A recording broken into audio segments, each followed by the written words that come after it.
At 1840 on December 5th, 2020, a balding man in a lime green hoodie sat on a residential curb in Albuquerque, New Mexico, calmly sorting through $18 million in cash. Body cam footage captured the surreal tableau. Stacks of $100 bills arranged with methodical precision beside a beige 1998 Jeep Grand Cherokee, its rear hatch gaping open to reveal what looked like a wall of vacuum-sealed currency bricks. The responding officer approached cautiously, hand hovering near his service weapon, trying to process what he was seeing. Before he could make sense of the scene, his radio erupted with an emergency call. 5-car pileup 2 blocks east. The officer hesitated, glanced at the calm figure still sorting money, and made choice. "Don't go anywhere," he said, sprinting back to his patrol car. 2 minutes and 47 seconds later, backup arrived to find the Grand Cherokee still running, rear hatch still open, but the man and every single dollar had vanished into the desert air. 6 hours later, firefighters discovered the SUV smoldering behind an industrial junkyard. VIN plates drilled out, nothing left but charred metal and questions. The man in the footage was Frank Delgado, a 52-year-old radar technician who'd spent 16 years protecting America's southern border. For 6 months, he had orchestrated one of the most sophisticated cartel smuggling operations in U.S. history, making aircraft vanish from federal tracking systems, turning America's own defense technology against itself. When both the FBI and the cartels finally closed in, Delgado disappeared with his fortune, leaving behind only digital ghosts and encrypted signatures. The cartels now call him El Fantasma del Radar, the ghost of the radar. The FBI calls him one of the most technically proficient fugitives they've ever hunted.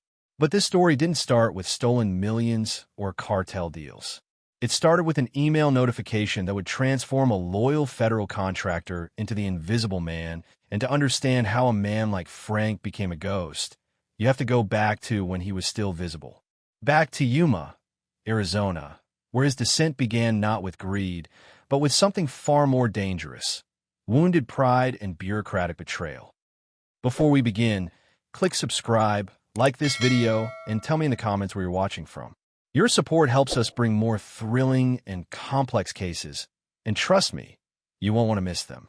Now, let's get back into the story. 6 months earlier, June 2020, the Yuma Sector Border Radar Facility squatted in the Arizona desert like a concrete bunker, surrounded by chain-link fence and surveillance cameras that watched empty scrubland stretch toward Mexico 40 miles south. Inside, the air conditioning fought a losing battle against the 112-degree heat, and fluorescent lights hummed over workstations that never slept. Frank Delgado's station was in room 3B, a windowless cube that smelled faintly of burnt coffee and electrical components. 3 monitors formed a semicircle around his chair, each displaying different layers of the invisible war happening overhead. The left screen showed primary radar sweeps, green concentric circles pulsing outward from the facility, painting everything that moved through the Sonoran Desert airspace. The center monitor tracked transponder data, displaying aircraft identification codes, altitudes, and flight vectors. The right screen was Frank's favorite: infrared signatures that revealed heat sources invisible to conventional radar, low-flying aircraft hugging the terrain, trying to slip beneath detection thresholds. This was Frank's kingdom. Had been for 16 years. He'd arrived at Yuma in 2004, fresh from a decade in the Navy where he'd served as an electronics technician aboard the USS Vincennes. The military had trained him on and spy, one radar systems, sophisticated phased array technology designed to track ballistic missiles and enemy aircraft across hundreds of miles of ocean. Compared to that, monitoring cartel Cessnas crossing the Mexican border seemed almost quaint. But Frank had discovered something the Navy never taught him. Patience and pattern recognition mattered more than raw technical capability. Over 16 years, Frank had developed an almost supernatural ability to read the desert sky. He could identify aircraft by their flight characteristics alone: the steady, predictable paths of medical helicopters ferrying patients to Yuma Regional Medical Center, the geometric search patterns of Border Patrol surveillance aircraft, the erratic, terrain-hugging movements of smugglers trying to avoid detection. He knew which ranches had legitimate private airstrips and which desert coordinates were cartel landing zones that appeared and disappeared with the seasons. His colleagues in the facility respected his expertise, but couldn't quite remember his face. Delgado? Yeah, solid guy, they'd say if asked, then struggle to recall any specific conversations or personal details. Frank was competent but forgettable, the kind of contractor who arrived exactly on time, worked his 8-hour shift with mechanical precision, and left without participating in the small social rituals that built workplace friendships. He never joined birthday celebrations in the break room, never contributed to the college football pool, never complained about management or gossiped about coworkers. He was invisible, and he preferred it that way. Frank's life outside the facility was equally sparse. He lived alone in a small ranch house on the eastern edge of Yuma, 1,200 square feet of beige stucco and dying grass, indistinguishable from 1,000 other homes built during the housing boom. His wife Patricia had left 5 years earlier, tired of competing with radar screens for his attention. She'd remarried quickly, a car dealership owner named Raymond who drove a new BMW and took her to Cabo, San Lucas twice a year. Frank had signed the divorce papers without argument, relieved more than heartbroken. They'd had no children, no pets, no shared dreams that required negotiation. Patricia took the decent furniture and half the savings account. Frank kept the house, the truck, and his workstation manuals. His evenings followed an unchanging routine. Microwave dinner, technical journals, equipment maintenance. Frank owned a complete set of radar calibration tools and spent hours in his garage workshop repairing and upgrading personal electronics. Not because he needed the money, but because the work soothed something in him that human interaction never could. His only source of pride, the single accomplishment he allowed himself to value, was his perfect record, 16 years without missing a single suspicious aircraft. Not one bogey had slipped through his coverage area undetected. Not one smuggler had exploited a gap in his vigilance. Until June 19, 2020, Frank Delgado's life was a flat line of professional competence and personal isolation. He earned $68,000 annually, enough to cover the mortgage, maintain the truck, and sock away a modest retirement fund. He had health insurance through his contractor employer, 2 weeks of vacation he never used, and a security clearance that granted him access to systems most Americans didn't know existed. He was essential, or so he believed. At 4:47 p.m. on June 19th, Frank was recalibrating thermal imaging sensors when his email chimed. The sender was Glenn Hutchins, his contracting supervisor, a former Air Force logistics officer who transitioned to civilian management and treated federal employees like inventory to be optimized. The subject line read, "Budget realignment, urgent." Frank opened the email, expecting another bureaucratic memo about overtime policies or equipment procurement delays. Instead, he found 3 paragraphs of corporate language that dismantled his life with surgical efficiency. Due to COVID-19 federal spending reductions and operational streamlining initiatives, the Yuma Sector Border Radar Division is implementing immediate workforce adjustments. After comprehensive review, your position, GS 2152-11, civilian radar technician, has been reclassified as non-essential personnel. Effective immediately, you are placed on indefinite furlough without pay.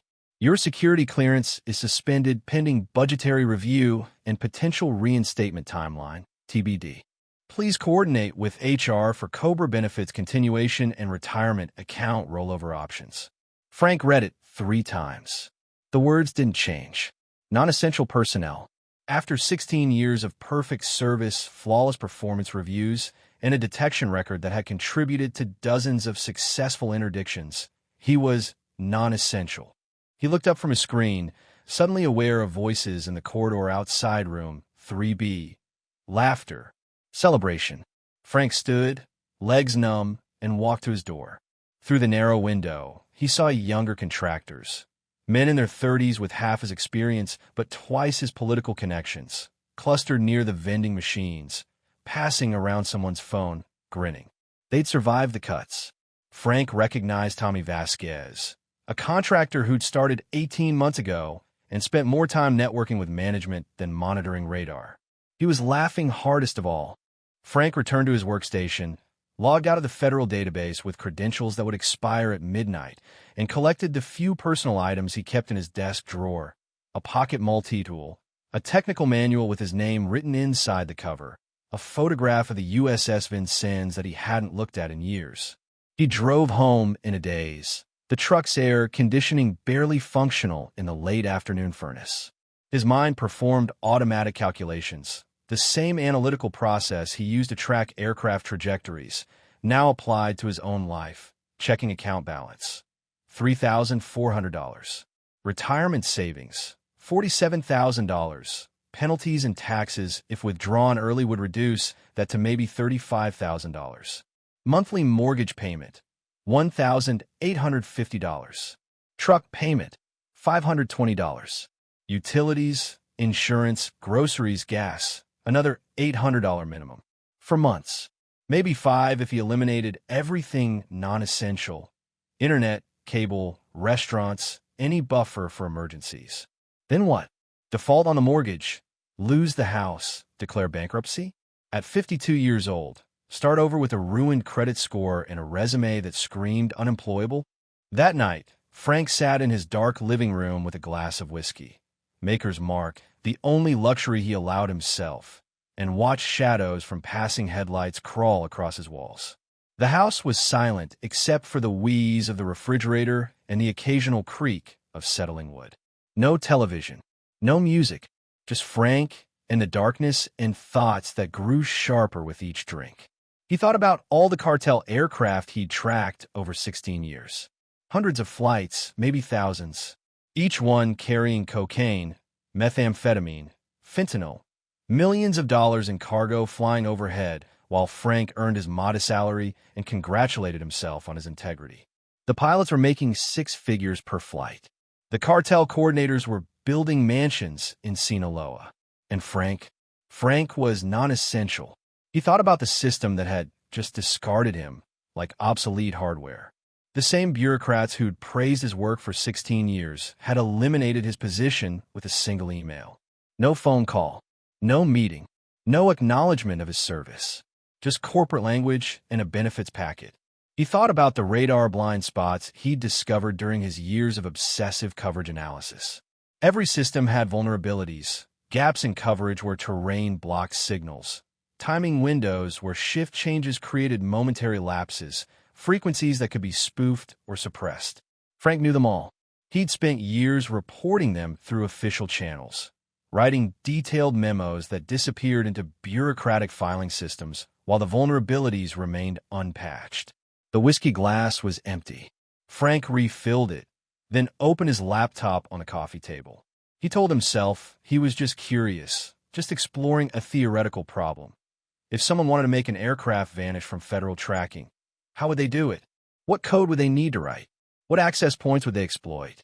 His fingers moved across the keyboard, muscle memory from decades of programming taking over. Lines of script appeared on the screen, algorithms that could generate false radar returns, creating ghost aircraft that appeared on monitors but didn't exist in the real world. Or the inverse, suppression protocols that could mask genuine transponder signals, making actual aircraft disappear completely from federal databases. Frank told himself he was just conducting an intellectual exercise, exploring theoretical vulnerabilities the way he'd done in Navy training simulations. But somewhere beneath the rationalizations, in the part of his mind that tracked trajectories and calculated outcomes, a different truth crystallized. The system had made him invisible. Now he would teach them what invisibility really meant.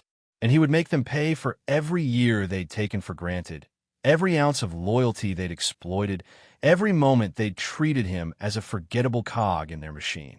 Frank saved the code to an encrypted file, closed the laptop, and finished his whiskey in the darkness. Outside, the desert night was moonless and vast. Inside, something fundamental had shifted, a weight lifted, a constraint removed. Frank Delgado was no longer bound by the rules of a system that had declared him worthless. and that made him the most dangerous person the border had ever known. July arrived with temperatures that cracked pavement and turned metal into flesh-searing hazards. Frank's savings were bleeding faster than projected. The truck needed new brake pads, the air conditioning unit died, and his health insurance COBRA premiums hit like a monthly mugging. By the third week of unemployment, desperation had stripped away the luxury of pride. He found work at TechFix Solutions, a strip mall computer repair shop wedged between a payday loan office and a vape store on Yuma South Side. The owner, a burned-out former IT contractor named Barry Simmons, hired Frank without checking references. Cash only, $15 an hour, no benefits, no questions.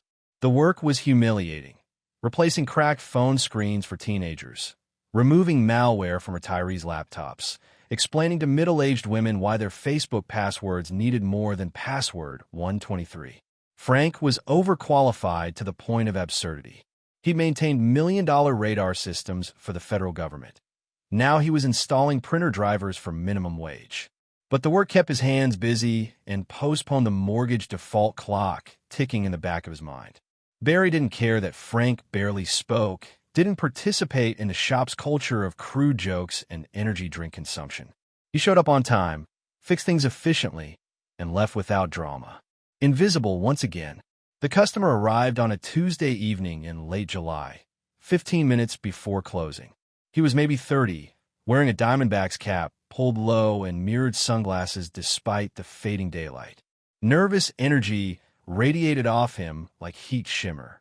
He carried a device wrapped in a grocery bag, glanced around the empty shop, and approached Frank's workbench. "Need this fixed," he said, his accent marking him as local, border town bilingual. "Won't pick up certain frequencies anymore." Frank unwrapped the bag and immediately recognized what he was holding. A Motorola APX 8000, a sophisticated encrypted radio scanner. Not the commercial version sold to ham radio enthusiasts, but a modified unit, the kind cartel spotters use to monitor Border Patrol communications along the desert corridors. Frank had seen dozens of them in evidence reports during his CBP years. "What kind of frequencies?" Frank asked, keeping his voice neutral. "Private ones." The customer's jaw tightened. "Can you fix it or not?" Frank should have said no. Should have told the customer to take his clearly illegal equipment elsewhere. Should have called his former supervisor, Glenn Hutchins, and reported the interaction. Instead, he heard himself say, $500. Cash. Tonight. The customer's shoulders relaxed. "You can do it. 20 minutes. Frank had spent 16 years monitoring the same encrypted channels this device was designed to intercept. He knew the frequency bands, the encryption protocols, the shift rotations that created vulnerabilities in Border Patrol communications. Unlocking the scanner was trivial, a firmware reset, a frequency range expansion, a bypass of the commercial-grade encryption filters. The work took him 18 minutes. The customer returned with a roll of 20s and 5s, small bills, casino-smelling, the currency of underground economy. He tested the scanner, heard the chatter of Border Patrol units coordinating a vehicle stop near Somerton, and smiled for the first time. "You're good," he said. Then, almost as an afterthought, "You know aviation electronics?" Frank's pulse quickened. "Depends on what you need. Just a question. Consultation. $2,000. "I'm listening." But the customer shook his head. "Not here. I'll be in touch." He left the scanner, took his cash, and disappeared into the purple desert twilight. Frank stood at his workbench, holding $500 in small bills, feeling the boundary between his old life and something darker dissolve like morning mist. Over the next 3 weeks, Frank met with different intermediaries, never the same person twice. They communicated through encrypted signal messages, burner phones that changed weekly, cryptocurrency wallets that appeared and vanished like desert rain. The pattern was obvious. They were vetting him, testing his knowledge, checking for signs he was undercover law enforcement or a federal plant. Frank proved himself by explaining exactly how border radar systems worked. He described coverage gaps where terrain created blind spots, the Copper Mountains west of Yuma, the Gila River Valley corridor, the Mohawk Valley, where low-altitude aircraft could hug the ground beneath detection thresholds. He detailed shift change vulnerabilities, the 6-minute window at 2 a.m. when night operators handed off to their replacements, the 15-minute calibration protocols that temporarily reduced coverage radius, the backup system delays during thunderstorms when lightning interference required manual verification protocols. The questions grew more specific. What altitude could a Cessna 206 fly to avoid triggering automatic alerts? How long could an aircraft remain in a coverage gap before raising suspicion? Could transponder signals be spoofed? Could radar returns be falsified? Frank answered everything. Each consultation paid between $1,000 and $3,000 in Bitcoin, amounts that appeared in his digital wallet like rainfall accumulating in a cistern. By early August, he'd accumulated the equivalent of $18,000, more than he'd saved in 2 years of federal employment. He told himself he was just answering theoretical questions, providing technical information that existed in publicly available FAA documentation. But late at night, alone in his garage workshop, he knew the truth. He was teaching cartel operatives how to defeat the systems he'd spent 16 years maintaining. He was aiding the enemy, and some part of him, the part that still remembered being called non-essential, felt a dark satisfaction in the betrayal. The message arrived at 11:34 p.m. on August 8, 2020. Frank was in his home office, reviewing cryptocurrency exchange rates, when his Signal app chimed with a notification from an unknown number. Username, Lucero_. The name registered immediately. Lucero, Spanish for morning star, or Venus, the bright planet visible before dawn. In cartel mythology, it was a name associated with guides, with those who showed the way through darkness. The message was direct, no preliminary negotiation. Your former employer left many tools behind. Can you still access them? Frank's fingers hovered over his phone keyboard. This was the question that mattered. Not whether he understood radar systems in theory, but whether he could actively manipulate them. The intermediaries had been testing his knowledge.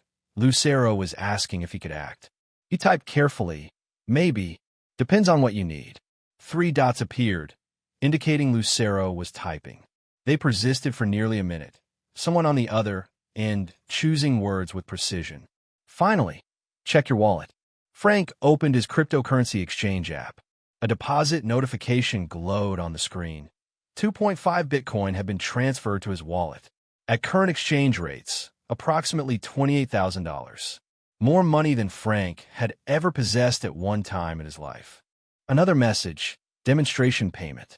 1 aircraft, 1 crossing, 45 minutes of invisibility. If successful, $100,000. Frank stared at his phone screen, the blue light casting shadows across his face in the dark office. This was the moment. The point where theory became action, where knowledge became crime. Once he accepted this job, he would be a criminal, aiding narcotics trafficking, betraying the oath he'd taken when his security clearance was granted, risking 20 years in federal prison if caught. He thought about Glenn Hutchins, his former supervisor, whose signature was on a furlough notice that had labeled Frank non-essential personnel. Thought about Tommy Vasquez and the other young contractors who'd survived the cuts through connections and politics, while Frank's 16 years of perfect service meant nothing. Thought about Patricia, his ex-wife, who'd left because he was boring and stuck in a dead-end job while she climbed into the passenger seat of Raymond's BMW. The system had declared him worthless. Now that same system was asking for his help, offering 6 figures for a single night's work. Frank typed a response. What are the operational parameters? Lucero replied immediately, as if he'd been waiting for Frank's capitulation. Cessna 206. Crosses 32.4 degrees north, 114.6 degrees west at 2:30 hours. Needs 45 minutes clean. Can you deliver? Frank pulled up a map on his laptop. The coordinates placed the crossing 15 miles west of San Luis, Arizona, precisely within the coverage area of Yuma sector radar. A Cessna 206 could carry approximately 400 kilograms of cargo. Street value of cocaine at 2020 prices, roughly $30,000 per kilo. $12 million would cross the border if this flight succeeded. Frank told himself he would do it once. Just once. Take the $100,000, drain his cryptocurrency accounts, and disappear. Start over in another state, maybe another country. Mexico, Costa Rica, somewhere the ghosts of his old life couldn't follow. He was lying to himself and knew it. But the lie was necessary, a psychological bridge between the man he'd been and the man he was becoming. He typed, "I can deliver. 1 week preparation. August 15th, 2:30 hours. Lucero's response was a single word. Perfection. August 15th, 2020. 2:17 a.m. Frank sat in his home office, 3 monitors arranged in a semicircle that recreated his old CBP workstation. The left screen displayed the Yuma sector radar interface, accessed through a diagnostic backdoor portal he'd installed years ago for remote troubleshooting. The system had never been deactivated when he was furloughed, a bureaucratic oversight that now represented a multi-million-dollar vulnerability. The center monitor showed meteorological data, wind speeds, atmospheric pressure, temperature gradients. The right screen displayed his custom software, the code he'd written during those whiskey-soaked nights in June, now refined and tested against archive radar data. Lucero had provided precise operational details through encrypted messages. A Cessna 206 would cross the border at 2:30 a.m., flying at 800 feet above ground level. Flight path would take it 15 miles west of San Luis, heading northeast toward Gila Bend, a remote area with minimal ground observation, accessible only by dirt roads that washed out during monsoon season. Under normal circumstances, Yuma sector radar would detect the aircraft within 90 seconds of crossing. The system would automatically flag the low-altitude, slow-moving target as suspicious. A CBP helicopter would scramble from the Yuma station, intercept within 12 minutes, and force the Cessna to land or turn back to Mexico. The pilot would dump his cargo, 400 kilograms of cocaine, into the desert to reduce weight and escape. The drugs would be recovered, but the smugglers would survive to try again. Frank's job was to make the aircraft invisible. At 2:24 a.m., he initiated his protocol. His fingers moved across the keyboard with the muscle memory of 16 years. No hesitation, no second-guessing. On the CBP radar screen, he injected a false return, a ghost target appearing at 1,200 feet, moving slowly northeast with wind patterns consistent with a weather balloon. The system accepted the input without question, displaying the phantom object with the same green blip it used for genuine targets. Simultaneously, Frank's suppression software activated. When the Cessna's transponder sent its identification ping at 2:28 a.m., Frank's program intercepted the signal and replaced it with null data. Empty air, no aircraft present. On the CBP screens at Yuma Sector headquarters, operators would see only the weather balloon, drifting harmlessly with atmospheric currents.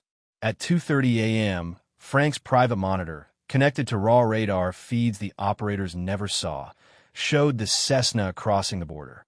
A small blip flying low and fast, exactly where Lucero had promised.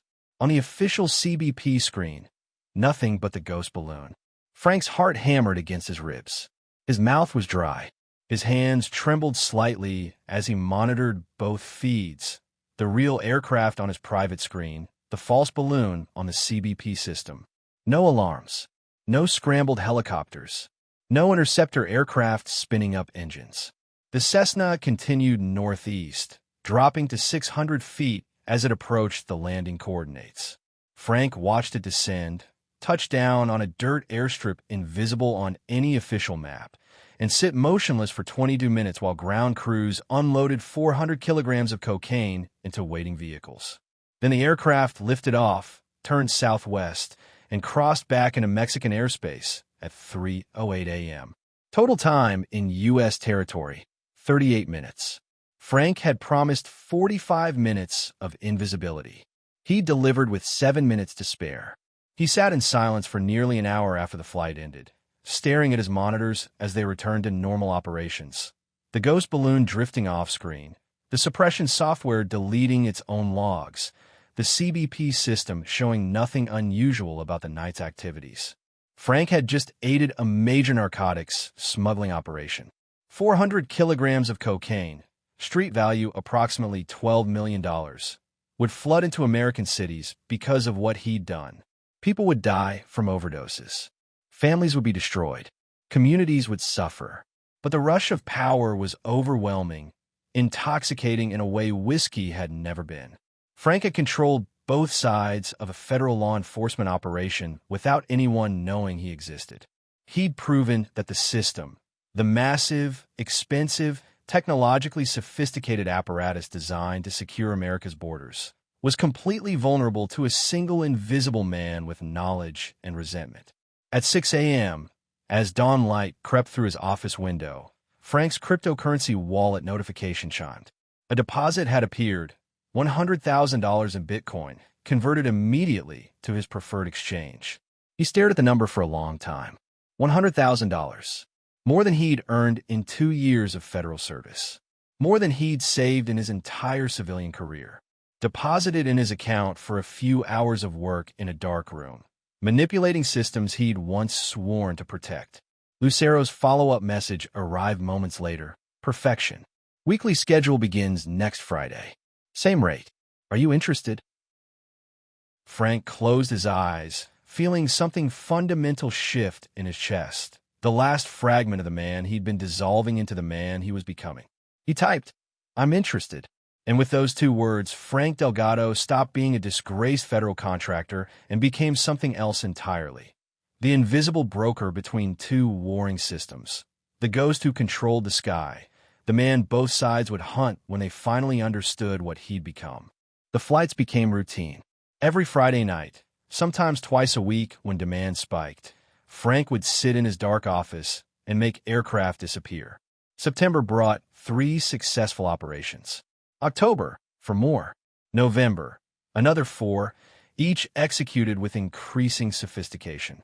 Frank's methods evolved beyond simple suppression protocols. He stopped just hiding aircraft and began manipulating entire radar coverage zones like a conductor orchestrating a symphony of deception. He created false weather systems, phantom thunderstorms that appeared on meteorological feeds, forcing CBP helicopters to reroute around non-existent turbulence while cartel Cessnas slipped through the gaps.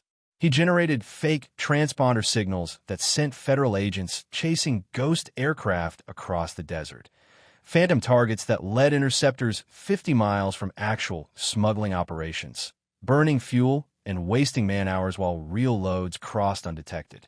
Lucero increased the payments. $150,000 per flight, paid in Bitcoin that Frank immediately distributed across offshore digital wallets. Accounts registered in the Cayman Islands, Singapore, Switzerland, each one layered behind shell corporations with names like Desert Technical Solutions and Southwest Aviation Consulting.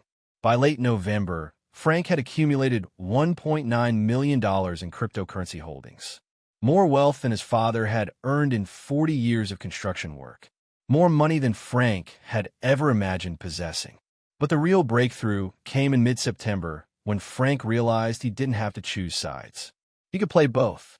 The idea arrived during a sleepless night, whiskey-fueled and paranoid. Frank understood that his greatest vulnerability wasn't technical. It was visibility.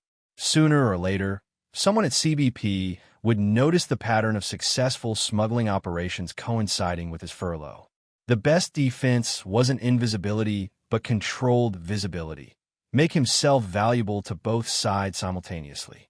On September 22nd, Frank sent an encrypted email to Glenn Hutchins, his former supervisor. The subject line read, "Urgent security information, cartel countermeasures." The message claimed Frank had been conducting private security consulting and discovered new cartel radar evasion techniques. He offered to brief CBP on the vulnerabilities, as a patriotic gesture, of course, though he wouldn't refuse reasonable compensation for his expertise. Hutchins responded within 3 hours. The same man who'd signed Frank's furlough notice was suddenly eager to schedule meetings, discuss consultation rates, restore his security credentials. Frank provided just enough real intelligence to seem credible. Confirmed locations of cartel airstrips he'd learned through Lucero's communications, identified radio frequencies the smugglers used, described, in theoretical terms, how radar systems could be spoofed. He omitted the critical detail that he was the one doing the spoofing. CBP was grateful. Desperate, even. Smuggling success rates in the UMA sector had become an embarrassment. Headquarters demanded explanations Hutchins couldn't provide. Frank's intelligence offered both answers and solutions. By early October, Frank was rehired as a special consultant at $45 per hour, granted renewed access to CBP systems under the justification that he needed real-time data to identify cartel countermeasures. The irony was exquisite.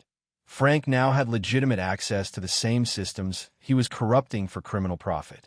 His dual position created a perfect information loop. He could monitor federal enforcement operations in real time, warning Lucero of upcoming sweeps and roadblock deployments. He could feed partial truths to CBP, helping them intercept minor shipments from rival cartels while protecting Lucero's major operations. Both sides believed he was working exclusively for them. Neither suspected he was the invisible broker manipulating them both. Frank's psychology evolved with his wealth. The guilt that had plagued him after the first ghost flight evaporated, replaced by something colder and more calculating.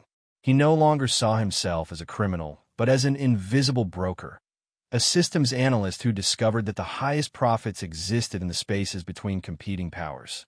Governments and cartels were just data sets with predictable behaviors. Frank had learned to read both, manipulate both, profit from both. He bought a new truck, a black Ford F-250 with leather seats and a premium sound system, paying cash through a private sale that left no financial trail. He paid off his mortgage with a cashier's check drawn on an account registered to one of his shell corporations, opened investment accounts in offshore banks, converted portions of his Bitcoin holdings to gold bullion stored in private vaults in Las Vegas and Phoenix. His neighbors noticed nothing. Frank remained quiet, forgettable, the invisible man who mowed his lawn on Saturdays and kept his garage door closed. But at night, sitting in his office, surrounded by monitors displaying both CBP radar systems and cartel communication networks, Frank managed a criminal enterprise worth millions. He'd become essential again. And this time, no bureaucrat could take that away. On November 18, 2020, Special Agent Naomi Vickers sat in her cubicle at the FBI Phoenix Field office, reviewing an intelligence report that didn't make sense. The document came from DEA analysts tracking cartel smuggling patterns along the southern border. The data showed something unprecedented. Smuggling success rates in the UMA sector had increased from 22% to 87% over 4 months. Aircraft that should have been intercepted were crossing undetected. Loads that should have been seized were reaching distribution networks. Federal resources were being deployed effectively, but somehow the cartels were always one step ahead. Vickers was 41, a former Air Force intelligence officer who'd specialized in signals intelligence and electronic warfare before transitioning to federal law enforcement. She'd spent 3 years investigating cartel technological capabilities, their use of encrypted communications, commercial drones, counter-surveillance equipment. This pattern suggested something beyond normal cartel innovation. It suggested insider assistance. But proving insider corruption required evidence. Digital fingerprints. Vickers submitted a formal request for access to CBP radar logs from the UMA sector, 6 months of raw data, maintenance records, personnel access logs. The request took 2 weeks to process through bureaucratic channels, arriving on her desk in early December as an encrypted file containing over 400 gigabytes of information. She began with the basics, analyzing successful smuggling flights and cross-referencing them with radar data from those time windows. The anomalies appeared immediately.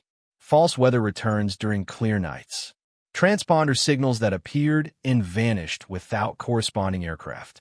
Timing patterns that suggested someone was creating deliberate coverage gaps during specific operational windows. Then she examined the maintenance logs. CBP radar systems required constant calibration, software updates, diagnostic testing.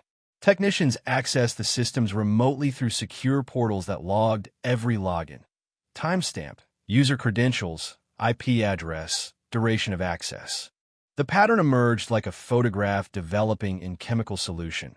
Unusual remote logins during flight windows, always from diagnostic terminals, always brief, 5 to 12 minutes, always precisely timed with smuggling operations.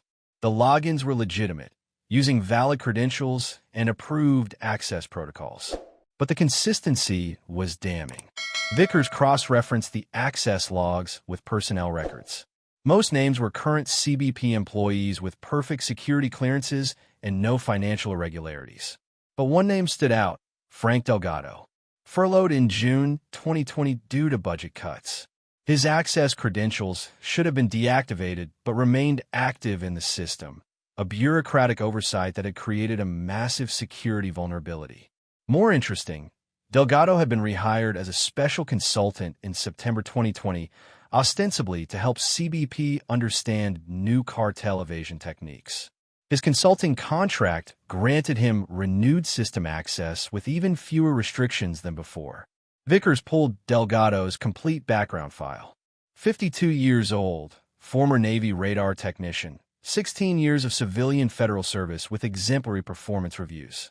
Divorced, no children, no criminal record, no red flags. On paper, he was exactly the kind of reliable contractor the government preferred. Competent, invisible, forgettable. But the timing was too perfect. Furloughed in June.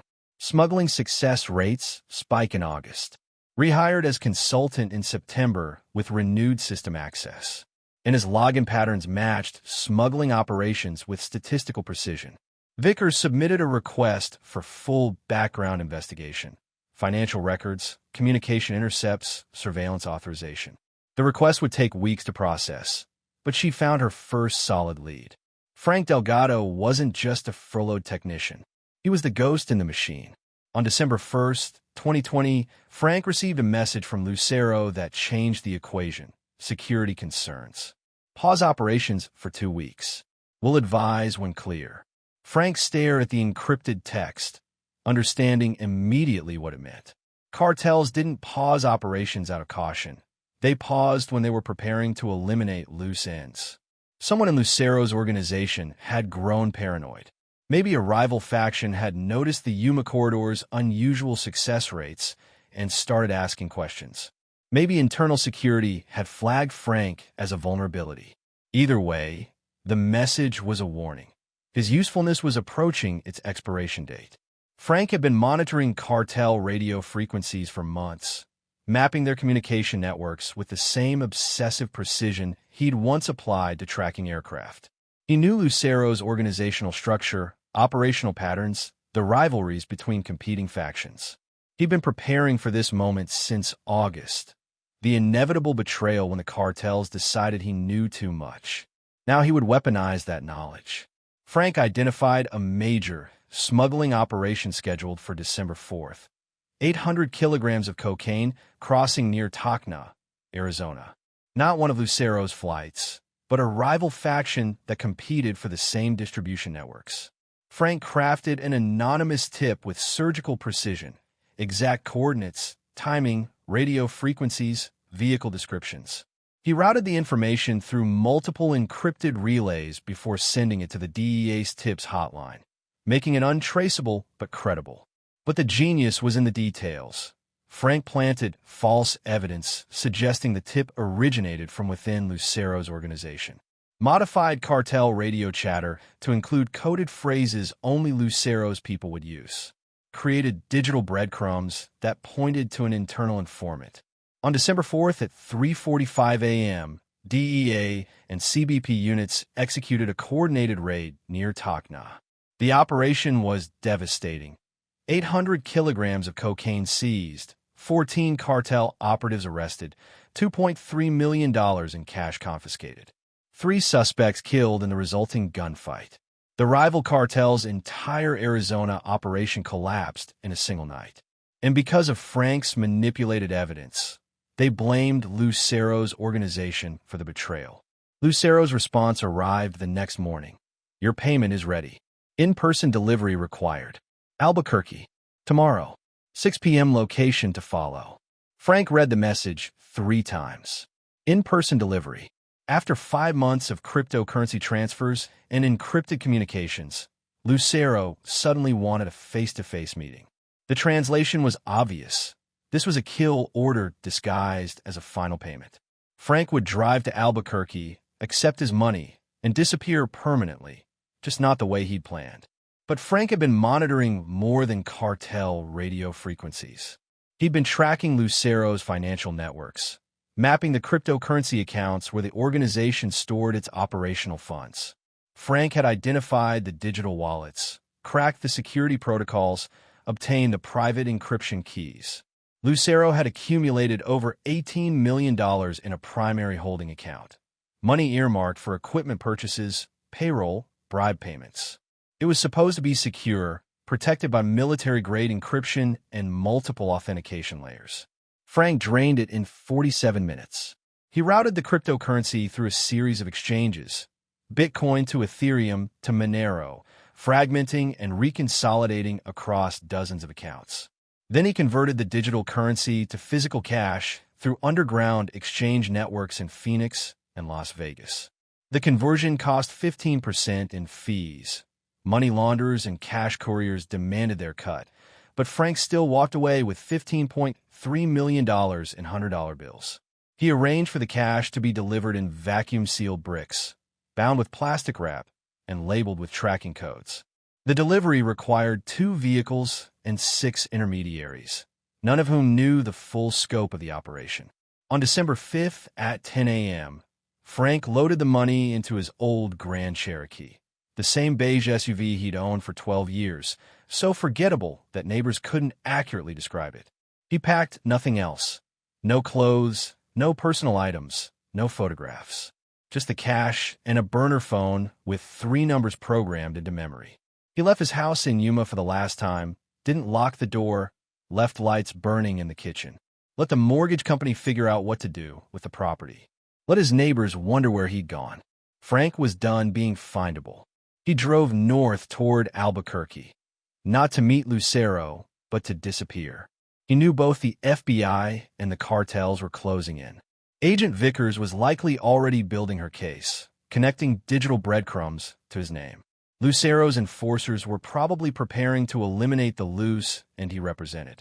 Frank's only chance was to vanish so completely that neither side could find him. And he had exactly the skills to make that happen.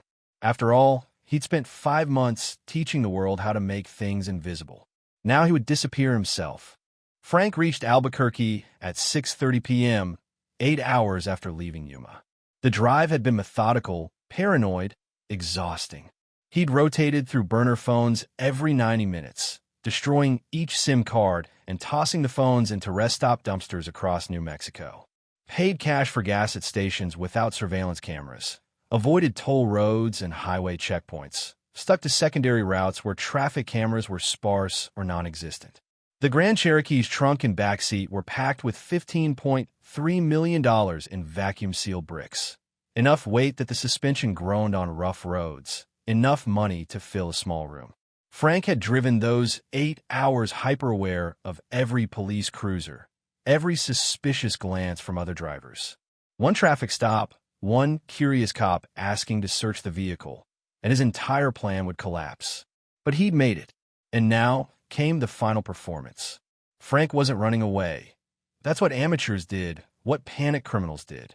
He was executing the final phase of a plan he'd been refining for weeks. The key to disappearing wasn't just leaving.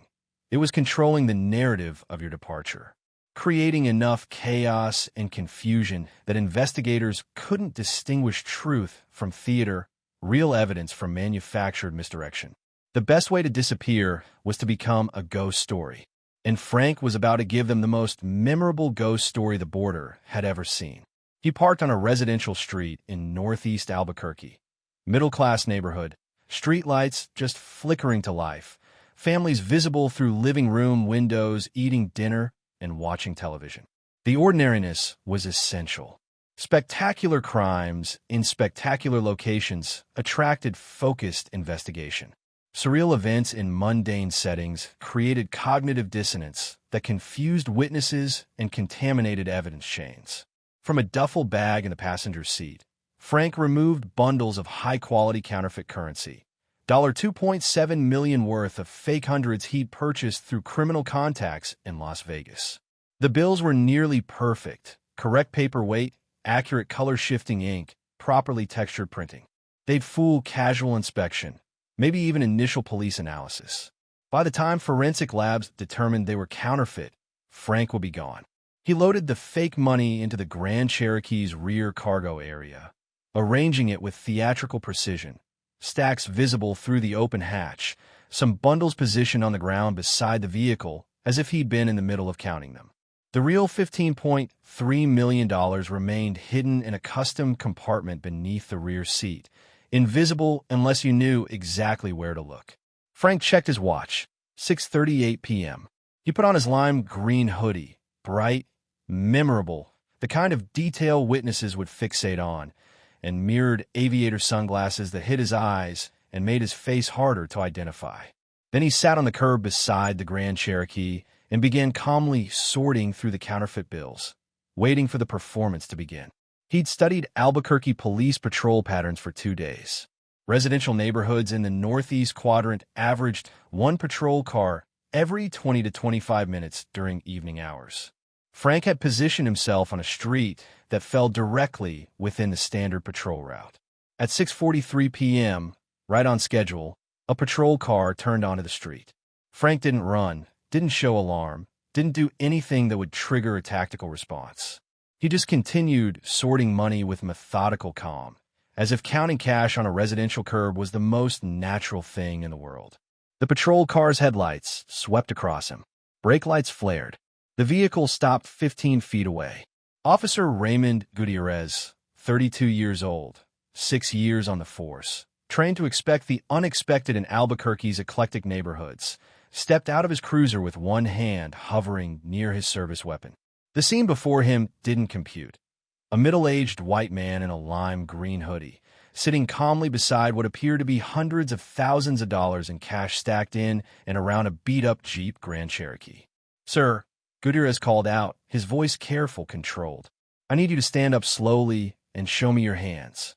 Frank looked up, smiled slightly, the expression of someone bemused rather than threatened, and said in a calm voice, "Officer, I think I might need some help carrying all this." Gutierrez approached cautiously, trying to process what he was seeing. The money looked real. The man seemed unnaturally calm. Nothing about the situation made sense, which meant it was either a crime in progress or something so strange that his radio erupted with emergency traffic. All units, multiple vehicle collision at Montgomery and San Mateo, possible injuries, witnesses reporting smoke and deployed airbags. Gutierrez froze, caught between the surreal scene in front of him and the clear emergency 2 blocks east. He looked at Frank, who hadn't moved, was still sitting calmly with stacks of money surrounding him like a bizarre art installation. "Don't go anywhere," Gutierrez commanded, already moving back toward his patrol car. The accident took priority, potential injuries, possible fatalities. This guy with the money wasn't going anywhere, wasn't threatening anyone, could wait for backup.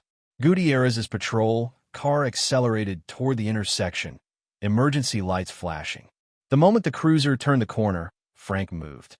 A white Ford Transit van, no windows, no identifying marks, stolen plates that would trace to a junked vehicle in Phoenix, pulled up smoothly behind the Grand Cherokee.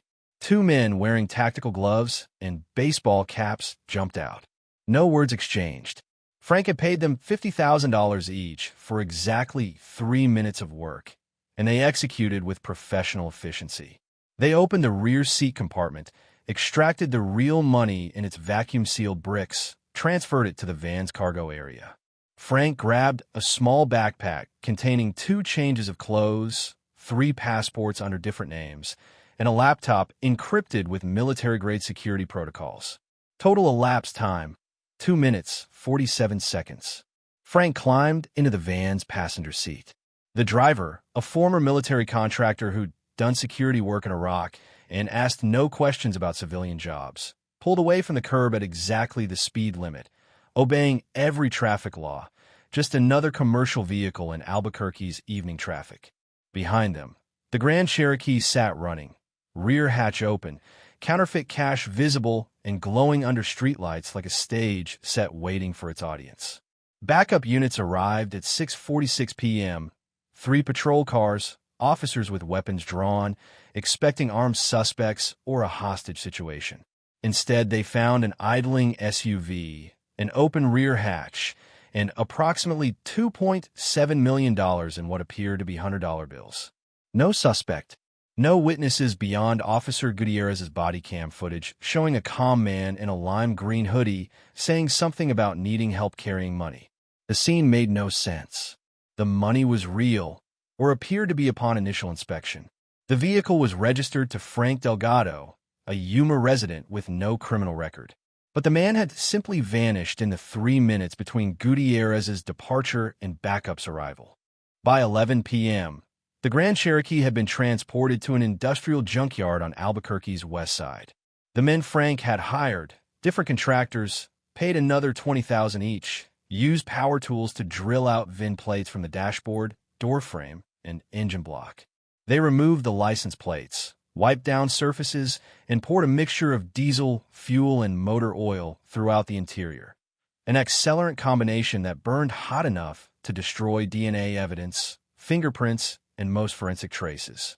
They ignited the vehicle at 11:47 p.m. By midnight, the Grand Cherokee was a charred skeleton, metal frame twisted by heat, interior reduced to ash and melted plastic. Special Agent Naomi Vickers arrived in Albuquerque at 3 a.m., driving straight from Phoenix after receiving notification that Frank Delgado had been spotted and lost. She'd been tracking his movements for 3 weeks, building a case that connected him to the Yuma sector smuggling operations. She knew he was involved. She knew he'd stolen money from cartels. She knew he was planning to disappear. But she'd been 12 hours too slow. The FBI field office showed her Officer Gutierrez's body cam footage.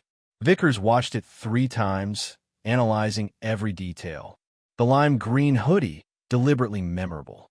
The mirrored sunglasses, hiding his eyes, making facial recognition harder. The calm demeanor, performance, not panic. The precise timing.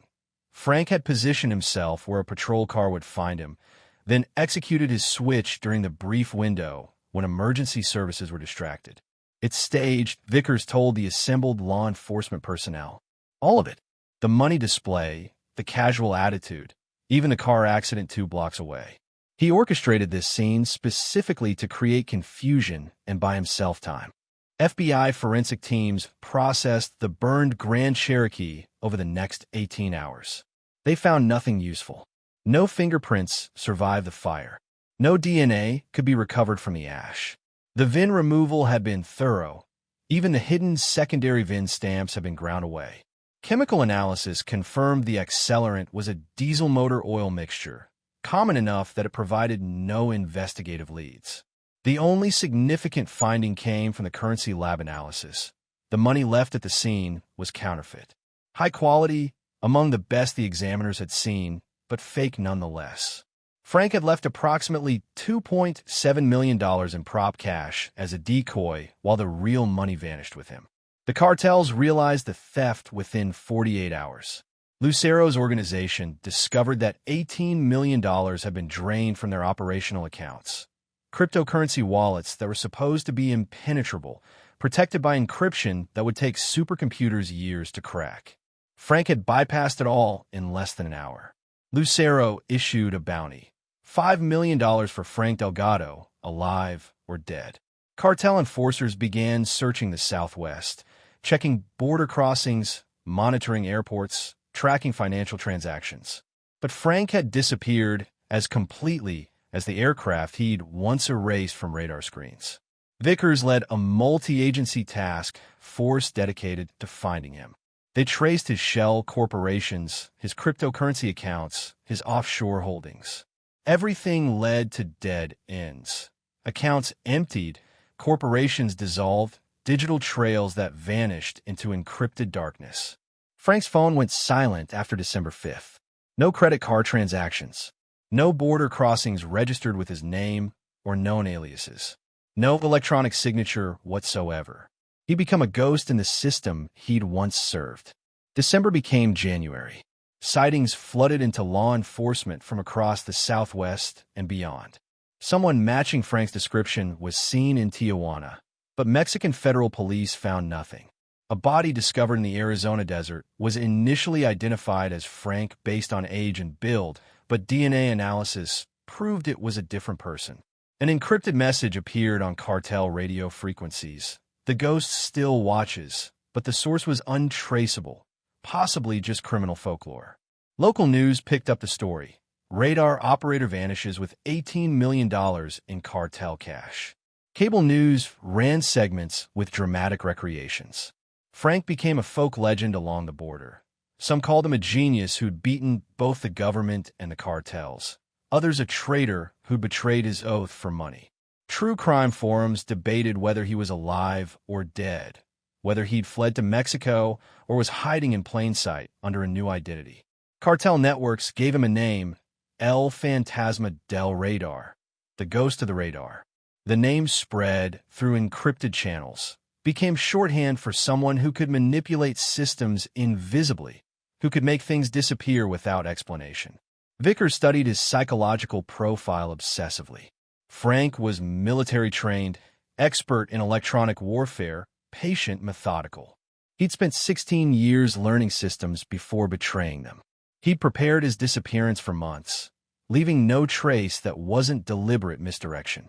He could be anywhere: Mexico, Central America, Southeast Asia, or hiding in some small American town under a new identity, living quietly while his millions sat in untraceable accounts.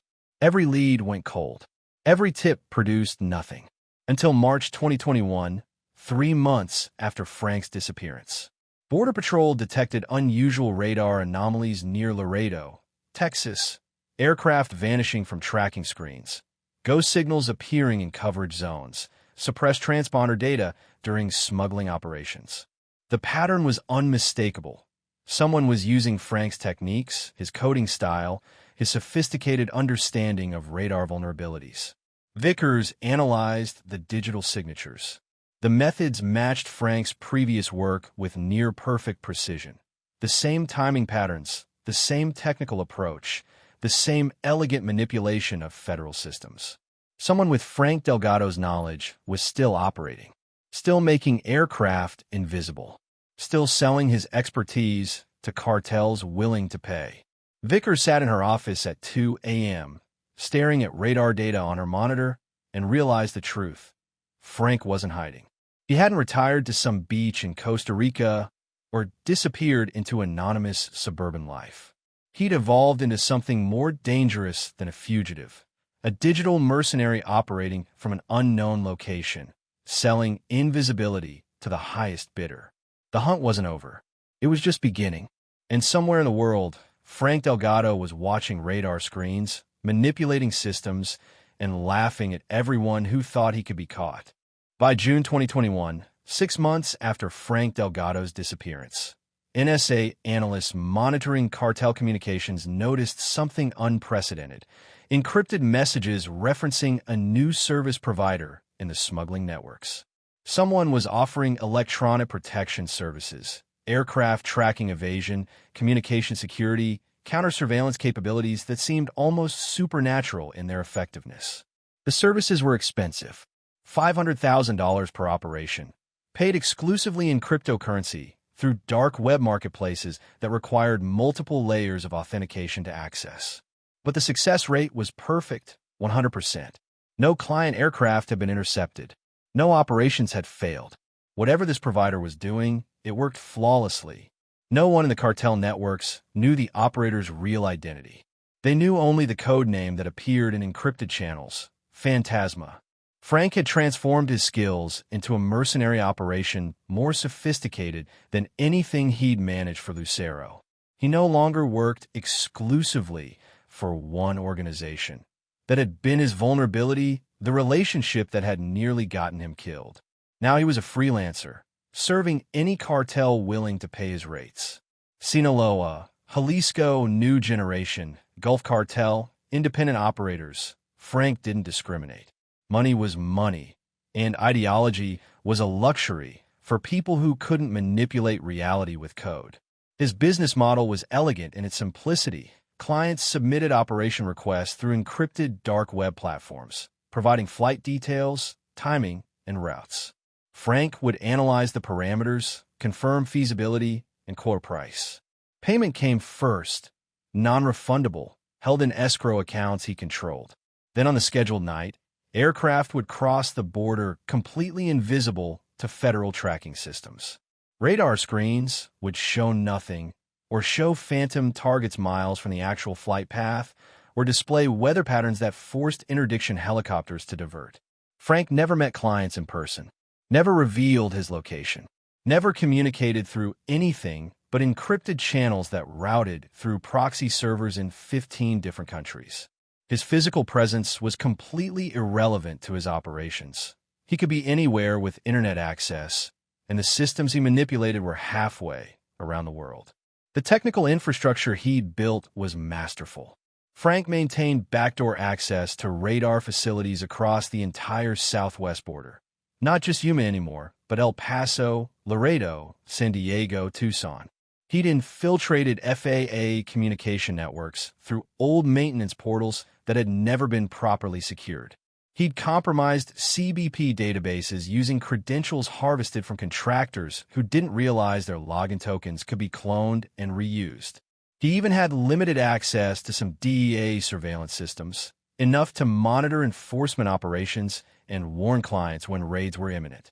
His security was paranoid, layered, and virtually impenetrable. Every connection routed through VPN chains that bounced across servers in Romania, Singapore, Iceland, Brazil, South Africa, 15 countries minimum, sometimes 20. His cryptocurrency wallets used mixing services that fragmented and reconsolidated funds until tracing them became computationally impossible. His physical computers were encrypted with military-grade protocols, configured to wipe themselves if tampered with or if he failed to check in within specific time windows. Frank lived somewhere in Central America. That much FBI analysts had inferred from timing patterns in his communications, though they couldn't narrow it beyond a 1,000-mile radius. He'd purchased citizenship through investment programs in 3 different countries, held passports under names that had no connection to Frank Delgado. He lived modestly despite his wealth, understanding that luxury attracted attention. No mansions, no sports cars, no conspicuous consumption that might draw curious eyes. His days followed a routine as disciplined as his old CBP schedule, monitoring systems, analyzing radar patterns, perfecting techniques for making aircraft disappear. The work had become its own reward, not the money, though he had accumulated over $20 million by mid-2021, but the pure satisfaction of technical mastery. Frank was the best in the world at what he did, and every successful operation proved it. He'd become essential again, this time to an entirely different system, and no one could take that away. Special Agent Naomi Vickers sat in her FBI Phoenix office at 2 a.m., surrounded by monitors displaying radar data, communication intercepts, and financial transaction logs. The Frank Delgado case had become her obsession, her white whale, as other agents called it, though never to her face. 6 months of investigation had produced a database of 47 suspected phantasma operations, smuggling flights that had crossed the border with impossible efficiency, radar systems that had failed at statistically improbable moments, enforcement resources diverted by phantom emergencies that evaporated upon investigation. Vickers could see Frank's signature in every operation: the elegant technical execution, the precise timing, the layers of misdirection that left investigators chasing shadows. But every lead evaporated. Frank was always 3 steps ahead, always operating through systems that made physical location irrelevant. The FBI had assembled a specialized task force, cybercrime specialists who understood encryption and network security, cartel intelligence analysts who tracked smuggling patterns, behavioral profilers who tried to predict Frank's psychology. They'd intercepted encrypted communications, analyzed code patterns in the radar manipulations, tracked cryptocurrency flows through mixing services and offshore exchanges. They narrowed Frank's possible locations to 5 countries: Mexico, Guatemala, Costa Rica, Panama, or Belize. Somewhere in Central America, probably near good internet infrastructure, definitely within a jurisdiction that wouldn't easily extradite to the United States. In April 2021, the task force thought they'd found him. Cryptocurrency analysis traced a significant transaction to a luxury apartment in Cancun. Beachfront property, high-speed internet, rented under a shell corporation that eventually connected to one of Frank's known financial networks. Mexican federal police coordinated with the FBI for a raid, executing it at 4 a.m. with tactical precision. They found sophisticated computer equipment, 3 monitors, encrypted servers, satellite communication hardware. But no Frank Delgado. The apartment was a remote access point. Equipment he controlled from elsewhere, monitored through encrypted connections but never physically occupied. The rental contract traced back to a shell company registered in Panama, which was owned by another shell company in the Cayman Islands, which connected to a trust in Singapore.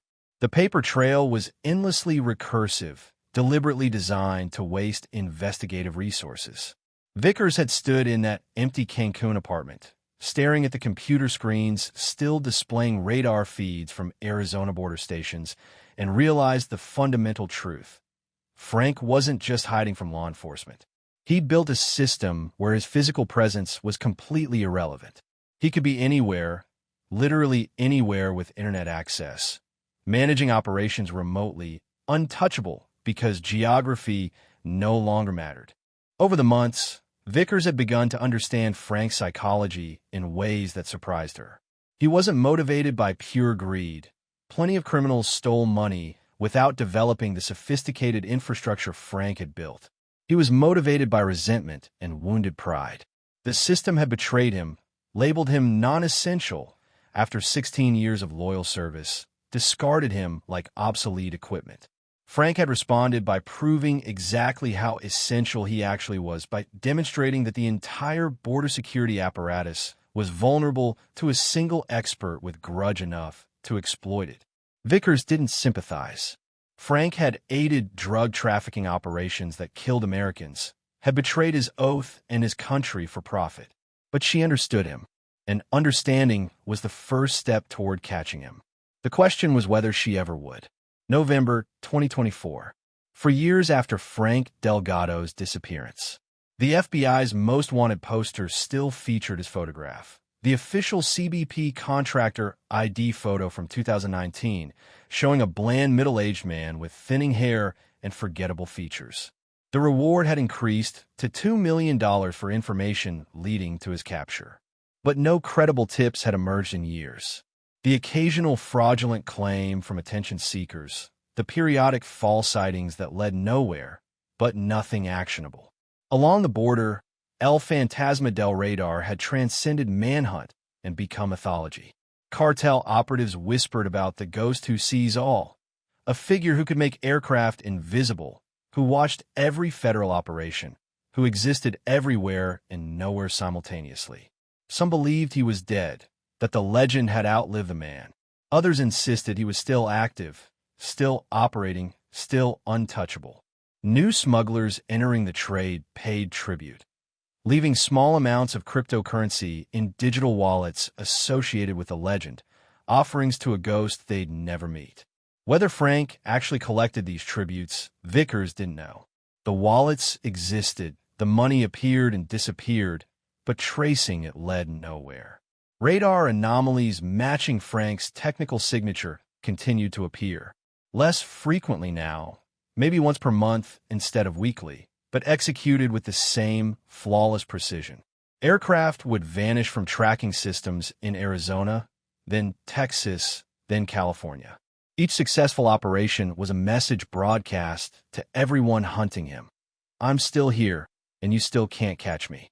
Vickers had been promoted to supervisory special agent, managing a team of 20 investigators across Arizona and New Mexico.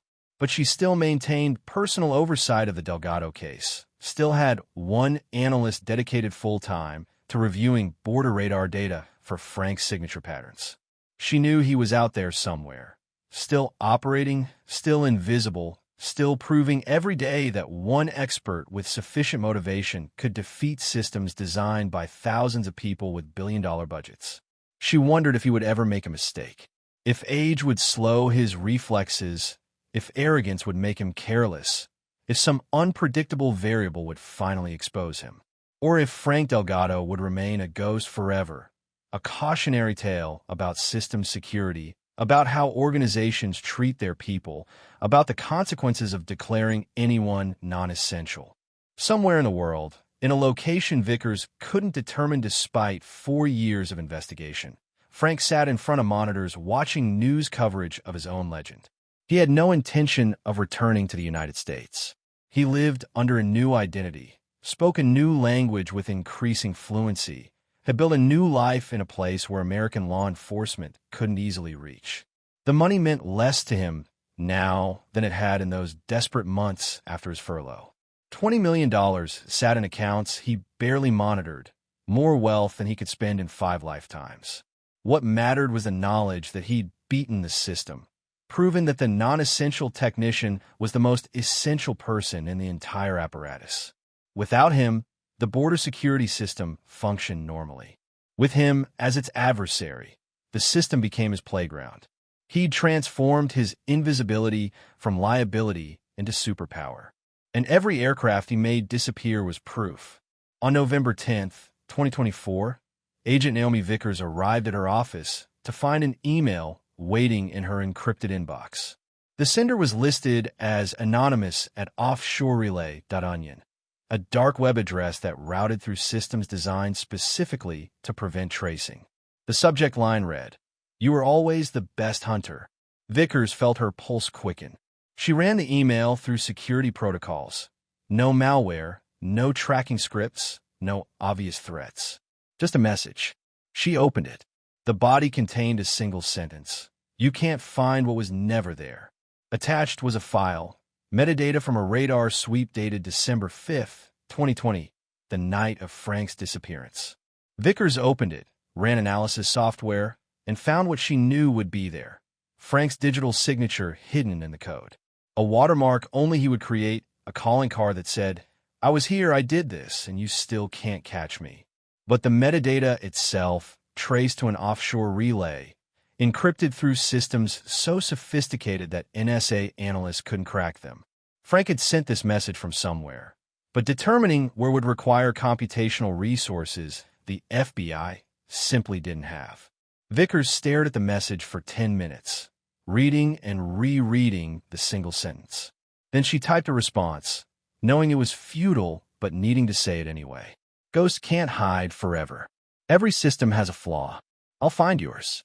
She hit send and watched the message disappear into the encrypted void, routing through proxy servers toward a destination she couldn't identify, toward a man she'd spent 4 years hunting without ever getting close. Somewhere in Central America, perhaps Costa Rica, perhaps Panama, perhaps somewhere the FBI hadn't even considered, Frank Delgado sat in front of 3 monitors in a small office with excellent internet connectivity and no identifying features. Vickers' response appeared on his screen 30 seconds after she sent it. Frank read it, smiled slightly, not mockingly, but with something approaching respect. She was good. The best hunter he'd encountered in 4 years of running.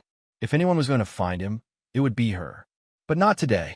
Frank closed the email window and returned to work. A new client had submitted an operation request.